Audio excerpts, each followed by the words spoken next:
Assalamualaikum warahmatullahi wabarakatuh. Salam sejahtera bagi kita. Semoga pemirsa dimanapun Anda berada senantiasa dalam keadaan sehat walafiat dan senantiasa dalam lindungan Allah SWT, Tuhan yang Maha Esa. Di pagi hari yang cerah ini berjumpa lagi dengan saya tentunya, Nur Hayati, dalam acara Bincang Inspirasi Bersama dengan topik peran ibu dalam membentuk karakter anak. Akan ada beberapa sharing pengalaman terbaik dari beberapa narasumber saya hari ini. Semoga dengan berbagai pengalaman dari ibu-ibu hebat hari ini yang akan disampaikan, semoga dapat membawa bekal dan bermanfaat baik bagi kami yang ada di sini maupun pemirsa dimanapun Anda berada. Nah, di samping saya sudah hadir ibu-ibu hebat ini ya, ibu-ibu yang cantik-cantik semuanya ini. Apa kabar Ibu? Luar biasa. Luar biasa, baik.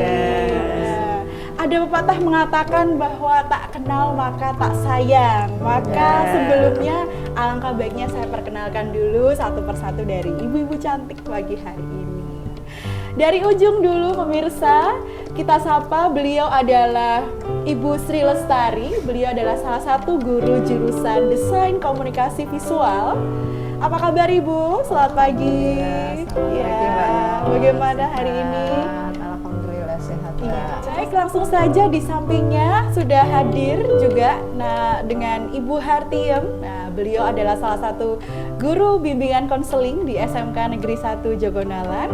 Selamat pagi Bu Harti. Selamat pagi. Cantik sekali Bu hari ini. Sehat Ibu? Alhamdulillah. Baik, alhamdulillah.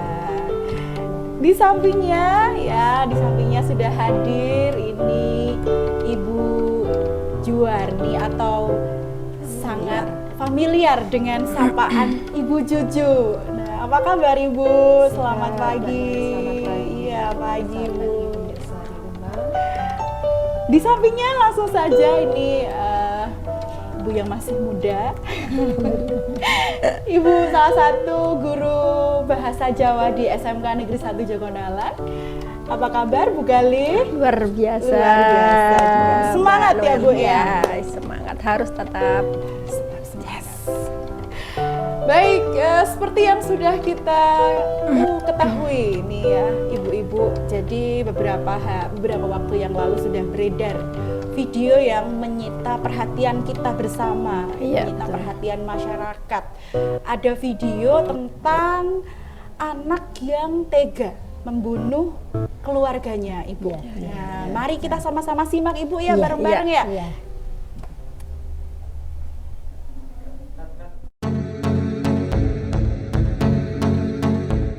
Pelaku pembunuhan keluarga di Magelang melakukan percobaan pembunuhan sebanyak 2 kali. Upaya pembunuhan yang pertama dilakukan pada 23 November 2022, namun gagal karena dosis racun yang diberikan masih kurang. Pelaku kemudian menambah dosis racun di percobaan kedua, yakni 2 sendok teh. Dalam percobaan pertama, tersangka pembunuhan di Magelang, DDS, mencampur racun arsenik ke dawet yang diberikan kepada para korban, yakni AA, HR, dan DK.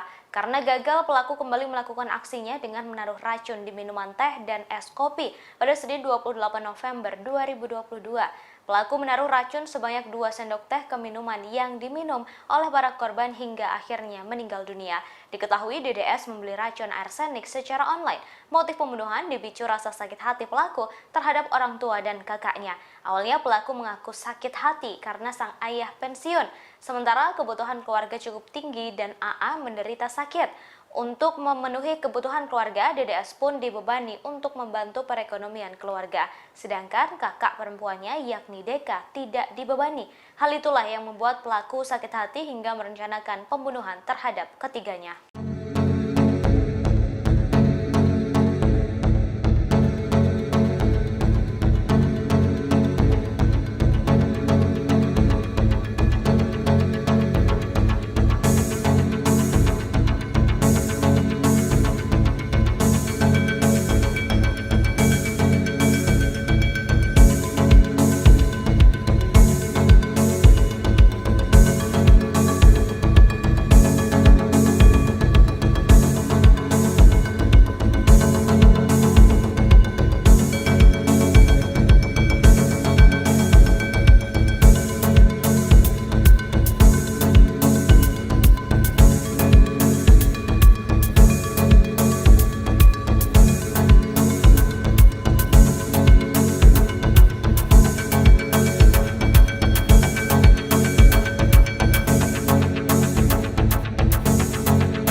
informasi kali ini terus saksikan kanal YouTube Tribun News untuk mendapatkan informasi terbaru lainnya. Terima kasih. Baik, itu tadi tayangan videonya, sungguh berita yang mencengangkan jagat keharmonisan keluarga ya Ibu, sangat prihatin sekali saya mendengarnya ya. Nah di sini saya ingin mendengar sedikit komentar dari Bu Juju nih yang pertama. Bagaimana Bu tentang video tersebut, komentarnya Ibu? Ya. Monggo Ibu. Terima kasih Mbak Noer. Setelah saya melihat tayangan video tadi ya, memang benar-benar membuat kita kaget dan ngeri ya. Iya, ngeri betul. Seorang anak ini yang seharusnya mengasihi, ya kan, hormat dengan orang tua, ibu, bapak ya, dan menyayangi saudaranya, tetapi tega membunuh mereka ini ya. Menurut saya ini adalah sebuah potret ketidakberhasilan keluarga yang di dalamnya ada seorang ibu. Ya. Karakter Mas Dion ini ya sebagai pembunuhnya ini sangat-sangat tidak terpuji. Nah, mengapa Mas Dion bisa melakukan hal sekeji itu? Memiliki karakter yang sangat-sangat tidak terpuji. Kita tahu bersama bahwa pembelajaran karakter itu dimulai pertama kali itu adalah dari keluarga. Kita tidak tahu secara persis latar belakang keluarga Mas Dion ini ya seperti apa ya, tapi secara pasti ya saya yakin melihat tayangan seperti itu pasti keluarga ini kurang harmonis. Ya, mungkin dari masa kecilnya orang tua ya termasuk di dalamnya ibu ini tidak memberikan pembelajaran ya, pembelajaran keseharian dalam hal religiusnya, keagamaannya dan juga etika gitu ya. Kalau keluarga ini ada pembelajaran dari segi religius yang baik, pasti anak ini tidak akan tega untuk menghabisi nyawa orang tua dan saudaranya gitu ya. Jadi nilai religius ini mungkin belum ditanamkan sejak dini ya. Kemudian juga nilai-nilai moral, etika gitu ya, dimana dalam satu keluarga khususnya ya itu harus saling mengasihi, menyayangi gitu ya. Nah di sini nampaknya kurang sehingga hubungan satu dengan yang lain itu menjadi kurang harmonis. Ketika ada persoalan sedikit saja sudah menjadi persoalan yang besar gitu ya. Jadi antara ibu dan anak, sesama anak sendiri ini etikanya kurang. Nah ini pasti dari keluarga ini yang belum ditanamkan dengan sebaik-baiknya. Jadi ada, menurut saya ada 2 poin, nilai religius dan nilai etika. Ya, baik, saya menangkap Ibu. Baik sekali ya. Jadi ternyata dari permasalahan Dio tadi bisa kita tarik kesimpulan ya dari faktor keluarga itu sangat penting ya Bu. Ya. Faktor keluarga, di mana keluarga adalah tempat pertama penanaman karakter untuk baik itu religius dari segi agamanya ya. Dari mana lagi nggih kalau nilai religius tidak ditanamkan dari keluarga? Harus Mbak pertama ya. Harus, dan etika penting Ibu ya. Baik, saya ingin mendengar pendapat yang berbeda Ibu dari Bu Lestari. Bagaimana Bu pendapat Ibu? Terima kasih Mbak. Menanggapi apa yang Bu Juju utarakan tadi, sedikit banyak memang benar. Saya hanya menambahkan sedikit saja, yaitu di rumah itu perlu adanya keterbukaan antara semua anggota keluarga, baik itu dari ayah, ibu, anak, dan di antara saudara itu ada rasa saling menyayangi, saling menghormati. Dan seperti yang Bu Juju utarakan tadi, bahwa semua itu berawal dari pendidikan seorang ibu di rumah.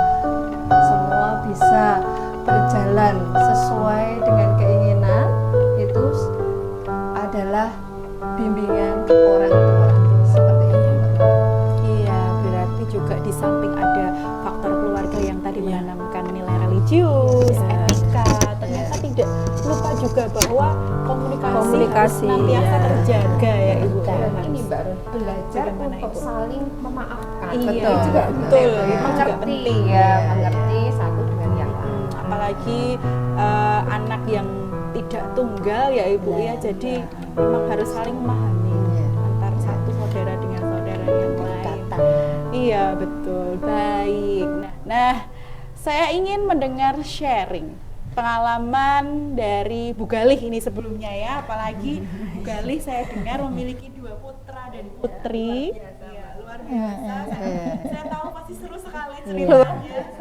Dengan 2 yang jarak tidak terlalu jauh ya Ibu ya. Jadi bisa diceritakan Ibu mungkin kisahnya, lika-likunya seperti apa? Ya, terima kasih Mbak Noel. Baik ibu-ibu dan juga para pemirsa dimanapun berada, saya akan sedikit sharing tentang pengalaman saya dalam mendidik atau menumbuhkan sikap kepada anak agar terbentuk karakter.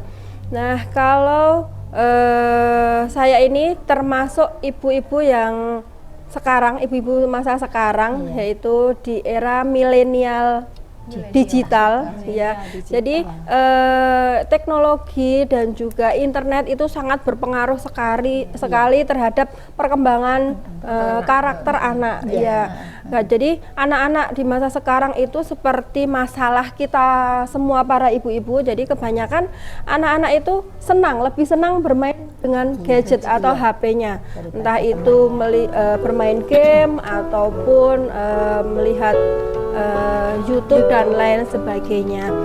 Nah, yang pengalaman saya yang perlu saya tekankan kepada anak itu ya, dengar suara azan saya langsung menyiapkan mukena dan juga sarung. Apapun kegiatan dan juga aktivitas anak harus selesai, harus berhenti dan harus ke masjid untuk beribadah. Nah, itu seperti itu. Nah, mungkin berbeda dengan nanti Bu, pengalaman dari sharing-sharingnya Bu Juju sama Bu Hartiem yang sudah berhasil, bisa dilihat keberhasilannya dalam mendidik atau menumbuhkan karakter pada anak Bu. Kalau saya sama Bu Lestari mungkin baru dalam tahap dalam proses kita merangkak untuk mendidik anak supaya berhasil begitu. Itu saja cukup dari saya. Cukup simpel ya Bu Galih ya. Simpel saja. Iya, tapi sederhana tapi belum tentu aplikasinya susah sepertinya ya. Betul ya, apalagi saya tahu dengan 2 anak yang jarak tidak terlalu jauh, apalagi satu cowok dan satu cewek, mesti karakternya juga berbeda sekali. Nah, kedengarannya juga dari putranya Bu Lestari sepertinya cowok juga ya Ibu ya. Bagaimana Ibu, sepertinya Saya ketawa kalau dia yang nomor 2 itu rencananya cowok, keluarnya cewek.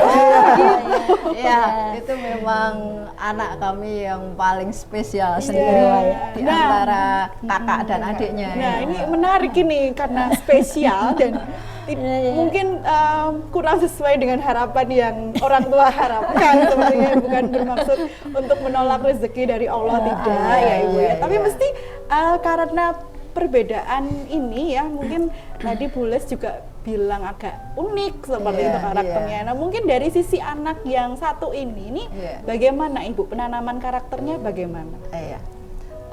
Terima kasih Mbak Noel dan seluruh pemirsa yang ada di rumah. Jadi anak kami itu 3, yang satu itu sudah kelas 2 SMA, yang nomor 2 itu kelas 2 SD, jadi terpaut 9 tahun, yang nomor 3 adalah 4 tahun. Yang agak berbeda dari saudaranya itu memang yang nomor 2. Nomor 2 ini kalau dia punya kemauan harus saat itu juga. Anaknya nggak bisa diem, anaknya aktif sekali. Kalau nggak tidur nggak diem, baik itu aktif gerakannya maupun omongannya. Jadi memang di awal-awal kami sebagai orang tua sangat bingung menyikapi seperti anak harus seperti ini bagaimana, harus seperti gimana? apa, kenapa berbeda dengan saudara yang lain ya. Dari kebingungan saya tadi ya ibu-ibu, saya mendidik anak-anak saya itu menitipkan di sekolah yang ilmu agamanya lebih daripada di rumah. Karena saya merasa sendiri kalau diri saya juga agamanya belum sebagus. Waktunya juga Iya, kan. waktunya juga kurang. Dan di sana perpaduan antara di rumah dan sekolah, setiap di sekolah itu dapat apa, saya tanya. Setiap dia bercerita gurunya seperti apa, temennya seperti apa, saya tanggapi. Saya mau ikuti alur anak itu mau kemana gitu. Dia memang minta perhatian khusus dari kami, sehingga kami ikuti alurnya. Dari tanggung jawabnya yang besar, akhirnya kami menemukan trik-trik itu. Setiap mau ujian, anak itu sudah punya tanggung jawab. Anak kelas 1 SD itu dia sudah mempunyai, Bu, besok saya ujian, bangunkan saya setengah 4 pagi. Udah usaha Setelah dibangunkan dia langsung bangun, Bu. Wih. Jadi aktivitas-aktivitas seperti itu akhirnya saya ikuti maunya anak ini seperti apa gitu. Saya bangunkan, dia belajar, kemudian minta kepada ibunya untuk menanyai apa yang sudah dia pelajari gitu. Iya, flashback lagi, ditanya jawab, dia bisa menjawab seperti itu. Dan itu saya ikuti alur itu dari dia sudah bisa menjalankan sholat tanpa disuruh, bisa apapun yang diperintahkan guru di sekolah itu pasti dia lakukan. Biasanya Berarti gitu. memang guru ini figur yang sangat luar biasa bagi dia. Makanya saya harus bisa menjadi seperti gurunya. Saya tempatkan diri saya seperti itu, ibu-ibu. Mungkin itu Mbak Nur pengalaman kami dengan banyak anak, tentunya banyak keriuhan, Banyak drama gitu. karakternya berbeda-beda semuanya. Begitu Jadi, Ibu. Monggo. Iya Ibu ya. Jadi dua karakter dari sama-sama generasi mungkin ternyata berbeda seperti itu ya. Outputnya ya, bahkan tadi anak kedua Bu Lestari unik seperti itu.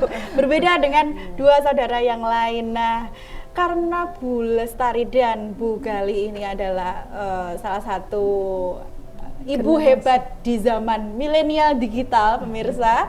Nah, selanjutnya saya ingin mendengar pendapat dari dua ibu hebat juga di sebelah saya ini, tapi di lintas generasi seperti itu. Kalau tadi kita kenal dengan zaman milenial digital, Ibu. Nah, jadi kalau beliau berdua ini di tengah ya.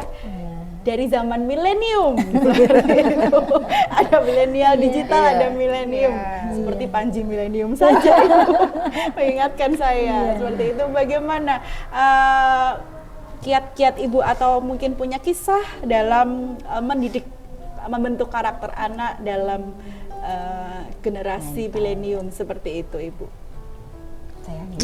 Ya, kepada Ibu Juju terlebih dahulu. Ya. Terima kasih lagi Mbak Noer waktunya. Ya, anak-anak kami lahir di tahun 2000-an ya, benar, makanya dinamakan 91. generasi milenium gitu ya. Nah, karena waktu yang tidak panjang ya, saya singkat saja mau berbagi tentang pembentukan karakter anak saya yang pertama ini ya. Anak saya yang pertama ini karena jarak dengan adiknya itu cukup panjang, sekitar 9 sampai 10 tahun. Dia terbiasa menjadi anak tunggal selama kurang lebih 9 tahun itu. Nah, hidup bertumbuh di keluarga yang bisa dibilang kami cukup ya, berkecukupan secara ekonomi. Otomatis anak ini tumbuh kurang mandiri. Segala sesuatu terfasilitasi oleh keluarga, oleh saya, oleh bapaknya gitu ya. Tapi anak ini dalam hal intelektual daya juangnya tinggi sekali. Ya. Tetapi dalam hal kemandirian dan ketangguhan jiwa itu kurang. Sampai akhirnya di tahun 2019 itu suami saya ini sakit gagal ginjal ya divonis dokter ini harus cuci darah seminggu 2 kali. Nah ini bagikan tsunami nih keluarga kami ya. Iya, siap untuk- bolong. iya benar ini ya. Saya juga kaget, Iya. seperti nggak bisa menerima. Anak-anak saya juga gitu ya, termasuk anak saya yang besar ini ya, yang tadinya dia semuanya serba difasilitasi ibunya, Iya, ayahnya gitu ya. Nah, kebetulan di tahun 2019 ini anak saya yang besar itu kuliah di STAN, diterima di STAN dan di sana dia harus otomatis harus segala sesuatunya sendiri ya, kos, menyenangkan sesuatunya itu sendiri. Nah, inilah mulai pembentukan karakternya Iya, karakter. tidak dari bawah. Kalau saya tadi di tengah-tengah gitu ya, di tengah-tengah usianya perjalanannya itu ya. Nah, saat itu dia merasakan stres yang berat ya, di samping belum menerima kondisi tentang ayahnya, dia juga merasa itu segala sesuatunya itu tidak menyenangkan, tidak ada yang membuat dia bahagia, berhasil dalam hidup selama di STAN itu ya. Itu tahun-tahun pertama seperti itu gitu ya, mau cari makan nangis, mau cuci baju nangis, pokoknya adanya nangis dan itu selalu telepon sama ibunya. Lah saya yang dari jarak jauh juga Ikut. gimana ya. Iya. Nah, disitulah peran saya. Nah ini saya harus ya, saya sebagai ibu harus berperan penting sekali untuk membangkitkan dia menjadi anak yang mandiri, anak yang tangguh Betul jiwanya sekali. gitu ya. Sebagai orang tua sepertinya sudah lega ya Ibu. Iya, Jadi, sangat lega sekali. ya, Benar. mungkin memang betul ada ungkapan badai pasti berlalu. Betul, Dan betul. setelah badai pasti ada pelangi. Amin. Seperti itu, Nah ya. itu benar Iya. terjadi Iya, atas betul. kami. Ya, saya dengar juga sepertinya Bu Harti kalau tidak salah tadi mengatakan bahwa karena sama ini ya putri-putrinya Bu Harti dan Bu Cucu dari generasi 2000-an, Bu Harti 2001 tadi mungkin memiliki kisah yang berbeda seperti itu atau sama seperti itu Ibu. Iya, pada dasarnya kan semua orang punya masalah tapi berbeda. kan, Berbeda, di sini. baik.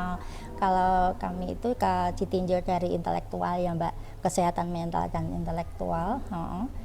Maaf di sini anak saya 2, yang paling unik itu yang kecil. Yang kecil. Itu kayak putranya Bu Lestari, anaknya itu nggak bisa diam, pentalitan. Ya. Sampai di SD itu sering dipanggil oleh walinya karena nggak bisa duduk. Iya. Sering main sendiri, keluar kelas.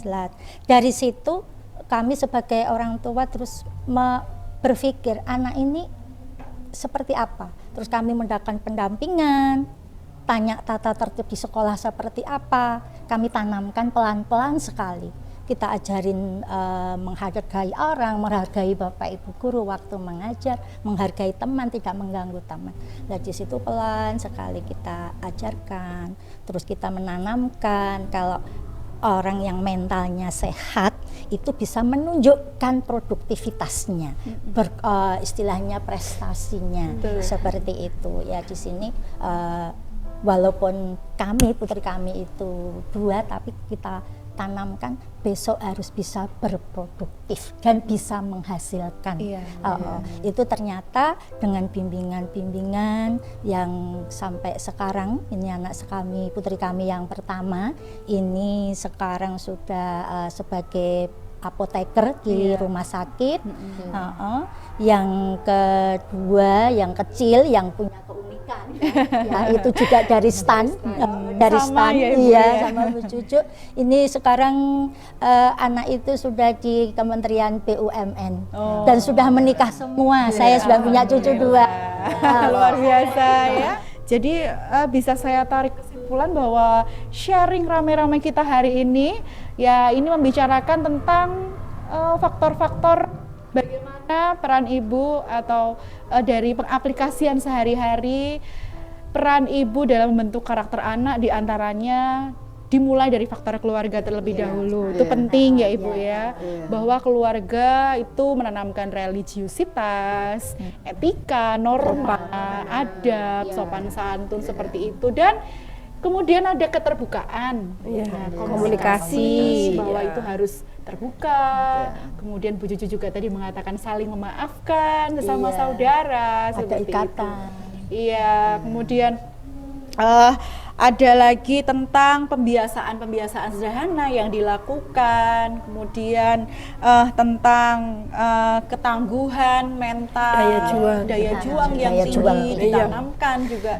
Kita tidak lupa supaya nantinya juga anak menjadi tangguh dan terbiasa kuat menghadapi masa depan, mandiri seperti itu, dan mental yang sehat itu juga diperlukan seperti itu ya Ibu. Baik pemirsa, kalau kita terus-teruskan ini perbincangan kita, obrolan seru kita ini tidak ada habisnya ya Ibu ya. Jadi tidak ada ujungnya ini, kalau ibarat tali itu tidak ada ujungnya. Nah, tibalah kita di penghujung acara pemirsa.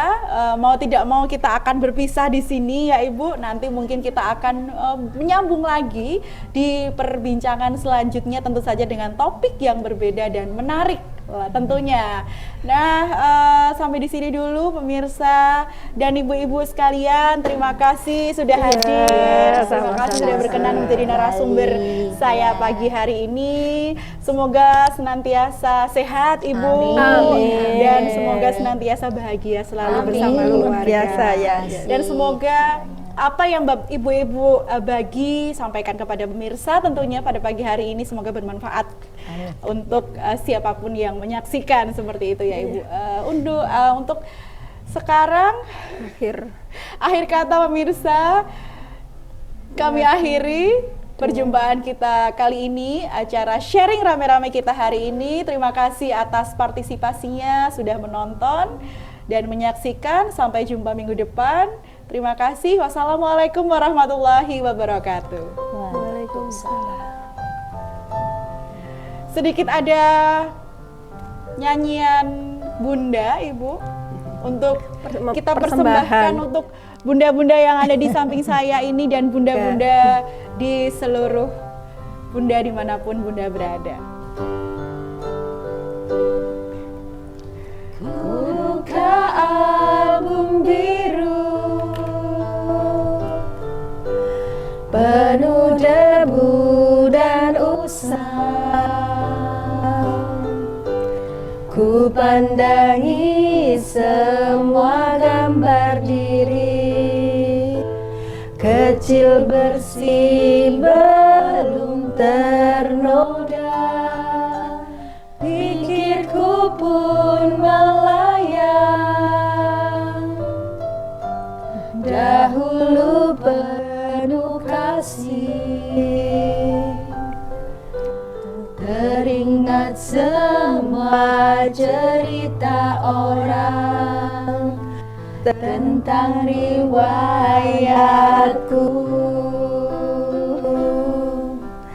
kata mereka diriku selalu dimanja,